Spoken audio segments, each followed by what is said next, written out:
Good afternoon, boys and girls. It's Miss Sullivan. Today we are going to be reading The Librarian of Basra, which is a true story from Iraq. Okay, so this is going to be a really interesting story. It's about a woman who is a librarian during war times in Iraq. And we're focusing this summer on things, challenges and overcoming things because theme is survivor. So we're going to look at how she was a survivor in war times and how she helped her community. So we're going to read the story. I'm going to stop during the story so that I can ask some questions. Okay. So if you get one of the questions wrong, that's okay. What I want you to do though is I want you to rewatch that section, that page that has the question on it, so that way you can try and find where the answer is so that you can better understand before you move on and listen to the rest of the story.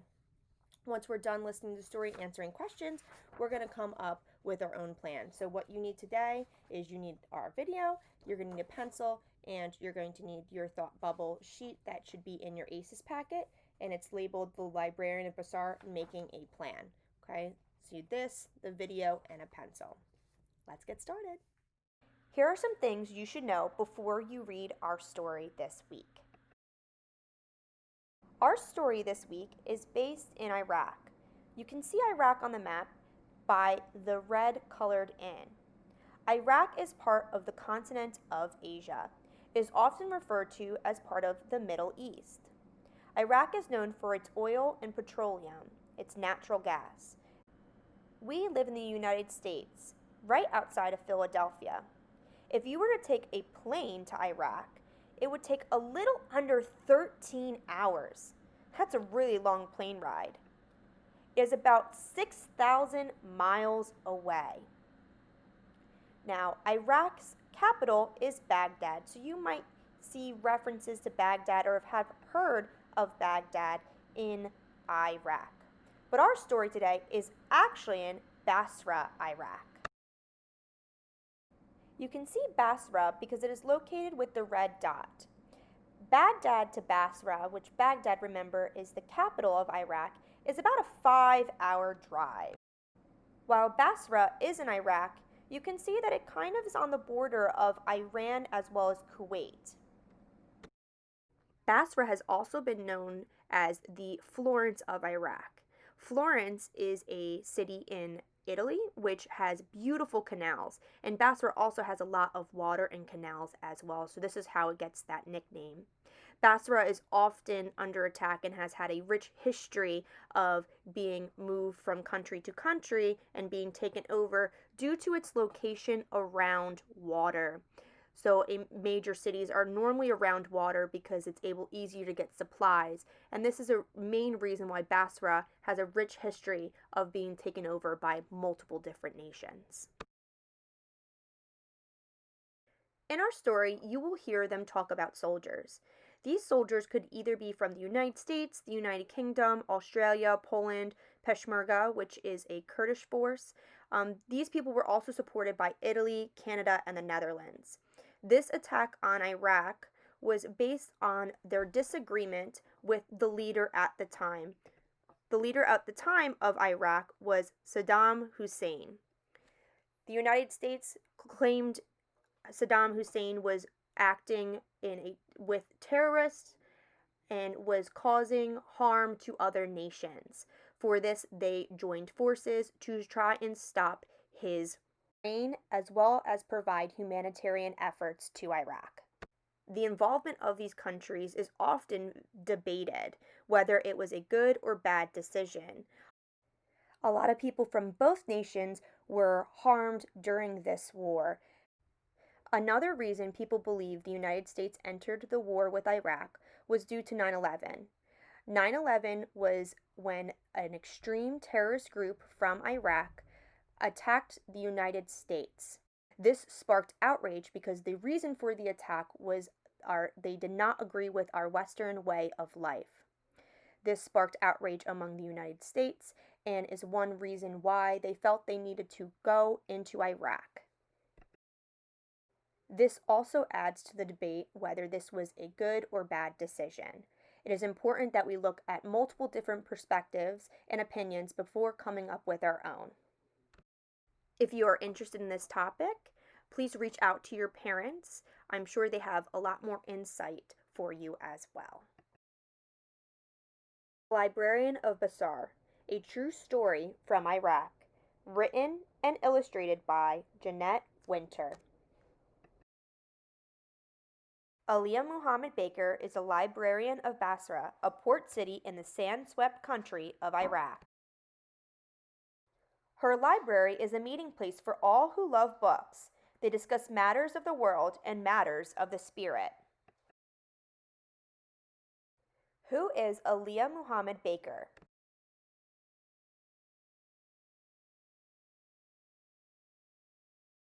Aliyah Muhammad Baker is a librarian in Basra, Iraq. Until now they talk only of war. Will planes with bombs fill the sky? Will bombs fall here? Will soldiers with guns fill the streets? Who among us will die? Will our family survive? What can we do? Aliyah worries that the fires of war will destroy the books, which are more precious to her than the mountains of gold. The books are in every language, new books, ancient books, even a biography of Muhammad that is 700 years old. She asked the governor for permission to move them to a safe place. He refuses. Why do you think Aliyah believes that books are more precious than mountains of gold?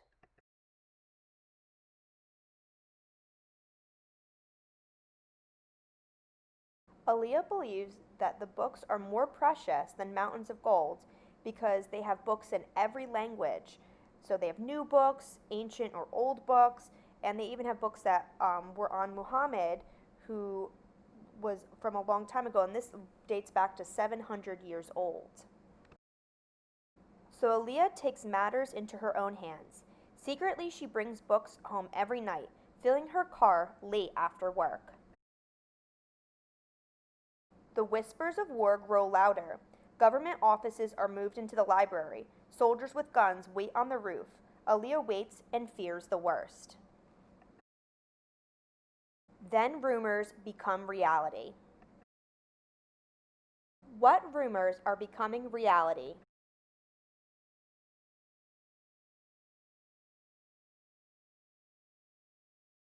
The rumor that was becoming reality was that Basra was going to be under attack with war. War reaches Basra. The city is lit with a firestorm of bombs and gunfire. Aliyah watches as library workers, government workers, and soldiers abandon the library. Only Aliyah is left to protect the books. What happens to the library workers, government workers, and soldiers?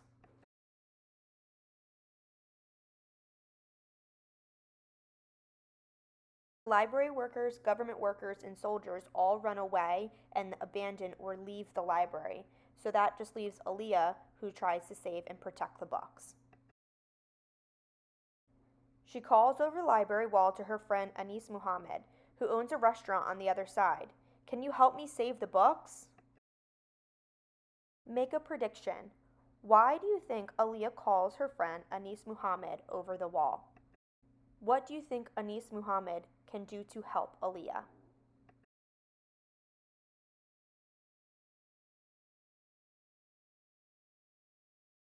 I can use these curtains to wrap them. Here are crates for my shop. Can you use these sacks? The books must be saved. All through the night, Aliyah, Anis, his brothers, and shopkeepers and neighbors take the books from the library shelves, pass them over the 7-foot wall, and hide them in Anis's restaurant. Why do you think these people are helping Aliyah save the books?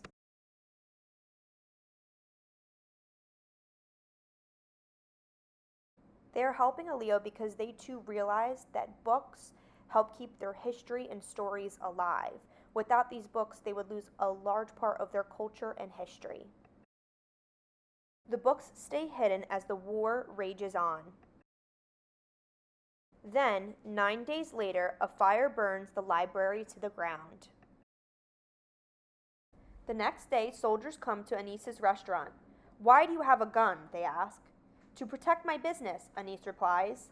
The soldiers leave without searching inside. They do not know that the whole of the library is in my restaurant, thinks Anis. At last, the beast of war moves on. Aaliyah knows that if the books are to be safe, they must be moved again, while the city is quiet, so she hires a truck to bring all 30,000 books to her house and to the house of friends. How many books does Aaliyah move to safety?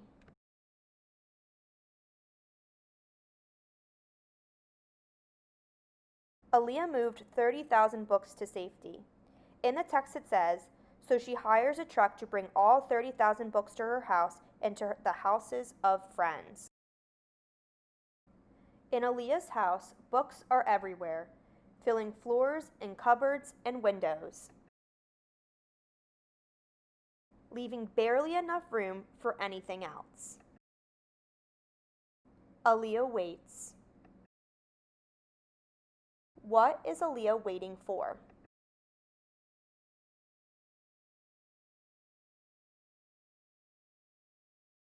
She waits for war to end. She waits and dreams of peace. She waits. Dreams of a new library. But until then, the books are safe. Safe with the Librarian of Basra. An author's note is a note that the author writes to their reader. The reason for the author's note is to either give more historical background or for the author to let you know why they wrote the story. In this case, the author is going to give you more historical background on Basra and the library. A note from the author. The invasion of Iraq reached Basra on April 6, 2003. With the help of friends and neighbors, Aaliyah Muhammad Baker, chief librarian of Basra's Central Library, managed to rescue 70% of the library's collection before the library burned 9 days later. These events were first revealed to the world by New York Times reporter Shyla K. Dewin, who heard about Aaliyah and the library during a visit to Anis Muhammad's restaurant, the Hamdan, which is near the library and is known as one of the best in Basra. Shyla's translator said Anis had an incredible story to tell about the war, so Shyla made an appointment to talk with him. Aaliyah joined the discussion, and together they went on to share this amazing story. Soon after the library was destroyed, Aaliyah suffered a stroke and had heart surgery. But she is healing, and despite all, she is determined to see that the library is rebuilt. Before working on our making a plan for the story The Librarian of Basra, I would like to look and compare and contrast our lives to those in Iraq. It's always a good idea to look at your life and see how it's similar and different to that of people in other countries. Here's an example of a Venn diagram, which is used for comparing and contrasting. Remember, compare means similarities. What you're comparing, how they're similar, is going to go in between where the two circles meet. While contrasting means different. So it's how these two things are different, which would be in the circles, portions of the circle that do not meet. In this example, they are comparing and contrasting whales and fish. How they compare, or how they're similar, is that both whales and fish live in water, have fins, and can swim. While the contrast, the outside, is how they're different. Whales are different because they have hair, have live birth, and breathe air. While fish lay eggs, have scales, and breathe water. So these are examples of how they are similar or different, or how we can say compare and contrast. Now we're going to do it with us and people that live in Iraq. First, let's start with comparing people in the United States to people in Iraq. Let's first look at compare, or what we have in common. In the story, The Librarian of Basra, you see that the townspeople go back and forth questioning what's going to happen if war starts in their own country. They question for their family safety, for their safety. Okay, so this is something that we have in common, okay?